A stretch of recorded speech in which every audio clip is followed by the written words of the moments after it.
The year is 2025, and for millions, the world feels like it's ending.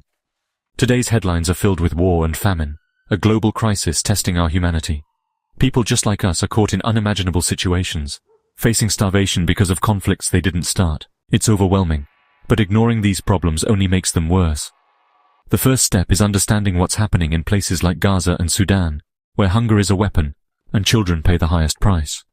Compassion begins with understanding, and compassion fuels action. We must face these truths together, not to feel helpless, but to recognize our shared responsibility. Millions are on the brink of starvation, not from lack of food, but from violence and political failure. Aid systems are breaking down, and the cries of the hungry are lost in the noise. This essay aims to cut through that noise and bring these stories to light. We'll look at the facts, hear from affected families, and explore why this is happening, and what we can do. In a world connected by technology and trade, their suffering is, in a way, our own. The conflict in Gaza has dragged on for nearly 2 years, turning daily life into a struggle for survival. The Israeli military controls most of the territory, and families face a terrifying, uncertain future. Over 61,000 Palestinians have been killed, and now starvation is claiming lives as well. More than 500,000 people face catastrophic hunger, bodies shutting down, children dying. Aid is blocked, and even trying to get food can be deadly. Children are the most vulnerable. An average of 28 die every day, and survivors face lifelong trauma and malnutrition. UNICEF warns this crisis will haunt an entire generation. Aid convoys are attacked, airdrops are dangerous, and bureaucracy keeps food and medicine from those who need it most. Egypt's president calls it a war of starvation, but the people of Gaza can't wait for politics to change. Every delayed truck means another day of hunger. The world watches, but for families in Gaza, every day is a fight to survive. Their dreams have been reduced to a simple wish, a piece of bread. While Gaza dominates headlines, Sudan faces its own catastrophe. A brutal civil war has pushed 25 million people, half the population, into extreme famine. In camps like Zamzam, hundreds of thousands wait for food that rarely comes. Famine is officially confirmed in parts of the country, and families are caught between violence and starvation. The UN's aid plan is only a quarter funded, leaving warehouses empty and clinics without supplies. Children suffer most, with malnutrition stealing their futures. The war has destroyed Sudan's economy and forced millions from their homes, making them dependent on aid that isn't arriving. Sudan's tragedy is a stark reminder of how quickly war can erase decades of progress. Gaza and Sudan aren't alone. Hunger is spreading worldwide. In Haiti, famine was declared in late 2024. Gang violence and economic collapse have left millions desperate. Over 5,600 have died from starvation, and more than 5 million struggle daily for food. Globally, up to 319 million people faced acute hunger in 2024, with nearly 2 million at catastrophic levels.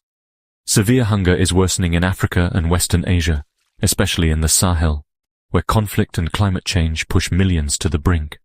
Families make impossible choices just to survive. Hunger is a complex web of conflict, economic collapse, and climate shocks.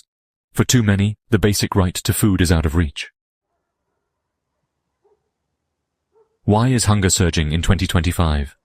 The biggest reason is conflict. War destroys food systems, roads are blocked, farms ruined, markets bombed, and food becomes a weapon. Civilians, especially children, suffer most. Climate change adds to the crisis, with droughts and floods wiping out crops and livestock. Economic collapse makes food unaffordable, as seen in Haiti and Sudan. Even when food is available, families can't buy it. Humanitarian aid is underfunded and often blocked by violence or bureaucracy.